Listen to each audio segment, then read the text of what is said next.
And joining us now for an exclusive interview, White House Senior Policy Advisor Stephen Miller. Stephen, welcome back to Fox News Sunday. Great to be here. Thank you. I want to start with something that President Trump said Friday when he was declaring a national emergency. Here he is.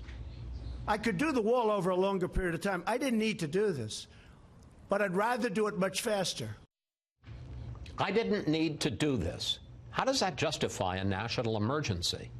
Well, as you know, Chris, we already have 4,000 troops on the border in light of the national emergency, a decision that was made almost a year ago, as we've seen an increasing number of people crossing the border, as well as increasing violence in Mexico. What the president was saying is that, like past presidents, he could choose to ignore this crisis, choose to ignore this emergency, as others have, but that's not what he's going to do. The president talks about an invasion, used that word multiple times on Friday, an invasion on the southern border. But let's look at the facts. I want to put them up on the screen. 1.6 million people were stopped crossing the border illegally back in 2000. Less than a quarter that many were caught last year. The government's own numbers show, for all the presidents talk about drugs streaming over the border, 80 to 90% of the cocaine, heroin, and fentanyl seized at the border is seized at ports of entry, not along unfenced areas. And in 2017, twice as many of the new people in the country illegally were from visa overstays as were from crossing the border. Again, where's the emergency, the national emergency to build a wall? There's a lot of data you just presented there, so I'd like to go through it each one piece at a time if I could. So let's start with your point about the border crossings in the year 2000. Well, as you know, when George Bush came into office, illegal immigration total doubled from 6 million to 12 million by the time he left office. That represented an astonishing betrayal of the American people. And I'm not going to sit here today and tell you that George Bush defended this country on the southern border, because he did not. One of the biggest changes that's happened since then and now is the mass release of illegal aliens due to a patchwork of court rulings and loopholes in our federal laws and changing tactics from smugglers and transnational organizations. I don't want to go into all of this, but I mean, let's just focus on that one issue. Right. 4 times as many people were coming across the border in 2000 as now. So why is that a national emergency? Back then, 95% could be turned around in a matter of days. As a result of loopholes, activist judicial rulings, and increasing sophistication from cartels, the reality is that more than half of people crossing the border are what we call non-impactable. They can't be turned around. And so what you see is sophisticated operations and smugglers will actually push out migrants and children and family units to divert border agents, and then because there's not secured areas with the wall, they'll then cross after the border agents have been diverted to those areas. But at a fundamental level, we could go down into the details, and you know, Chris, I could go down into the details as much as you want to. But the bottom line is this. Please don't. But the bottom line is this. You cannot conceive of a nation without a strong, secure border. It is fundamental and essential to the idea of sovereignty and national survival to have control over who enters and doesn't enter the country. And we can get into the statistics. You want to talk about drugs? There's been a huge increase in drug deaths since George W. Bush and Barack Obama were in office. I understand that, but 80 to 90% of those drugs that are being seized don't come across in unfenced areas. They come from ports of entry. Those are your own Customs and Border Patrol numbers. Which is the reason why we also asked for additional resources at the ports of entry. But Chris, which you got. But Chris, the problem with the statement that you're apprehending 80 or 90% of drugs at ports of entry is that's like saying you apprehend most contraband at TSA checkpoints at airports. You apprehend the contraband there because that's where you have the people, that's where you have the screeners. I assure you, if we had people of that same density and screeners of that same density across every single inch and mile of the southern border, you'd have more drugs interdicted in those areas. You don't know what you don't know, and you don't catch what you don't catch.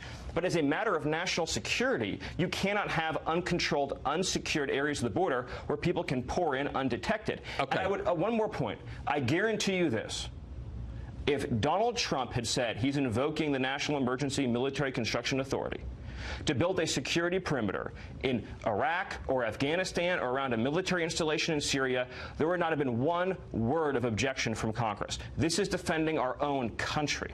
I question whether, in fact, that's the case. But in any case, let's talk about the constitutional aspects of this, because I've talked to you over the years. I know that you are a constitutional conservative, and you believe the Constitution should be interpreted as written, correct? Yes. Okay. Here's Article 1, Section 9, Clause 7 of the Constitution as written. No money shall be drawn from the Treasury but in consequence of appropriations made by law.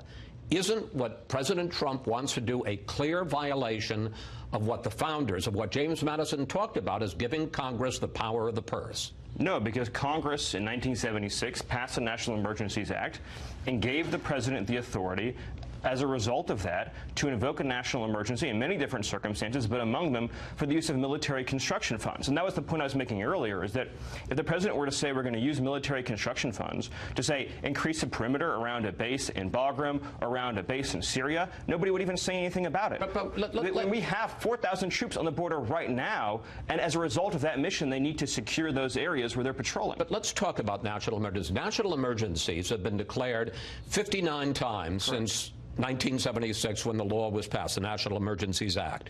Can you point to a single instance, even one, where the president asked Congress for money, Congress refused to give him that money, and the president then invoked national emergency powers to get the money? Well, first of all, can you find one case?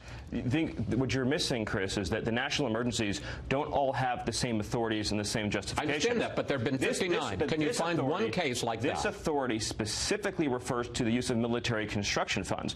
Other emergencies, for example, were declared to promote... I mean, if you want to talk about military constructions, do you know how many times military construction has been invoked as a national emergency? That one was in... Twice. Right. Twice. Once by George H.W. Bush during the middle of the Gulf War, and the second time by George W. Bush right after 9/11. Chris, this is hardly comparable to either of those. Can you name one foreign threat in the world today, outside this country's borders, that currently kills more Americans than the threats crossing our southern border? You know, the joy of this is I get to ask you questions you don't get to ask me. The answer is no. But then answer my question.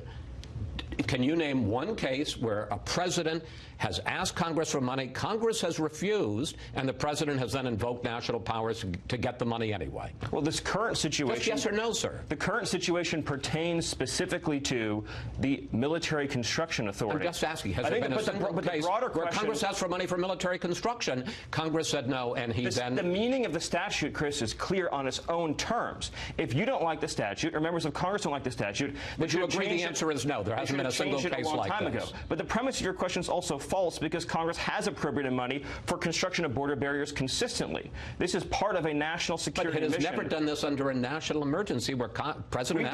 We've declared national emergencies to promote democracy in Belarus, to promote democracy in Zimbabwe. But it didn't involve taking money that Congress refused to appropriate. But they didn't refuse to appropriate it. They passed a law specifically saying the president could have this authority. It's in the plain statute. That's a decision that Congress made. And if people don't like that, they can address it. But to my point that I made, this would not be even an issue if the president was invoking that statute to support some foreign adventure overseas. You and I both know that presidents for years have engaged in one military adventure after another, not to mention the fact that we do operations to destroy drug fields in foreign lands in Afghanistan or in Colombia, and we can't even deal with the criminal cartels operating on our border. Okay, let's talk about the organizations are destabilizing the Western Hemisphere. I want to move fundamental foreign policy respectfully. Let's talk about the logistics here. If the president gets access to the entire $8 billion he's seeking, how many miles of barrier will he be able to build, and how quickly? Well, if you look at the authorities we have, both in terms of drug corridor funds, in terms of national emergency funds, in terms of Treasury funds, as well as appropriated funds, and other reprogramming authorities that may exist, in combination with the existing outlays, just asking a question. You're looking at hundreds of miles collectively. And how soon? Well, you're going to see probably a couple hundred miles in time, I would say, by the end of the next appropriation cycle. Altogether, in terms of what we already have underway, what's underway right now, and then what we're going to complete. So by the end of this year, by the end of, hundreds of miles? Next fiscal year, one more after this. Okay, so by September of 2020, right in the middle of the presidential campaign. My point is that if you look at what we've already outlaid, we have 120-odd miles that are already under construction or already obligated, plus the additional funds we have and that we're going to outlay. You're going to look at a few hundred miles. Okay. Final question. If both the House and the Senate approve a resolution of disapproval, which they're allowed to, is specifically called for in the National Emergencies Act, and if they pass it in the Senate, it would be with bipartisan support because there's Republican control. If they pass a resolution of disapproval, will the president veto that, which would be the first veto of his presidency? Well, obviously, the president is going to protect his national emergency declaration, Chris. And I know that we're out of time, but again, I want to make this point. There's no threat. So, yes, he will veto? He's going to protect his national emergency declaration, guaranteed. But the fact that they're even talking about a resolution of disapproval shows you this is a statutory issue and a statutory delegation that Congress made. But again, I want to make this point. This is a deep intellectual problem that is plaguing this city, which is that we've had thousands of Americans die year after year after year because of threats crossing our southern border. We have families and communities that are left unprotected and undefended. We have international narco-terrorist organizations. This is a threat in our country, not overseas, not in Belarus, not in Zimbabwe, not in Afghanistan or Syria or Iraq, but right here. And if the president can't defend this country, then he cannot fulfill his constitutional oath of office. Stephen, thank you. Thanks for coming in. It's always good and always challenging to talk to you. Thanks.